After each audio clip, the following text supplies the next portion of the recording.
आता बघूया टॉप 9 महत्त्वाच्या बातम्या। राष्ट्रीय कृषी विकास योजनेअंतर्गत राज्यात राबवण्यात येणाऱ्या कृषी यांत्रिकीकरणाला केंद्र सरकारची मंजुरी। 200 कोटी रुपयांच्या योजनेत केंद्राचा 60% आणि राज्याचा 40% वाटा असणार।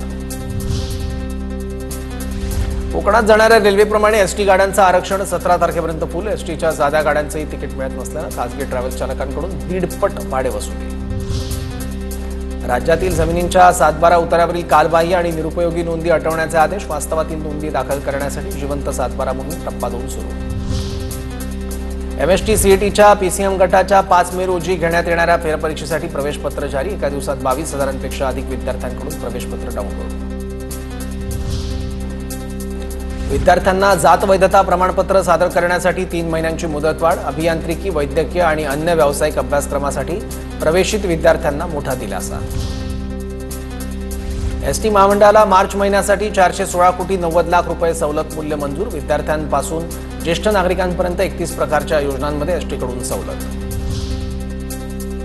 रुग्णांसाठी स्वतंत्र नोंदणी यादीचा विचार करा। अवयव प्रत्यारोपणासंदर्भात उच्च न्यायालयाचे सरकारला आदेश। आरटीओने जप्त केलेल्या 165 वाहनांचा लिलाव होणार। 15 मेला ऑनलाईन पद्धतीने लिलाव केला जाणार। जप्त केलेल्या वाहनांवरील दंड भरून वाहनं न घेऊन गेल्यानं लिलावाचा निर्णय। नाशिक कुंभमेळ्यासाठी 600 एकर जागा भाडेतत्वावर घेण्याच्या हालचाली। 10 कोटी भाविक परभणीसाठी येण्याचा अंदाज। साधू ग्रामसाठी 1000 एकर जागा आरक्षित करणार।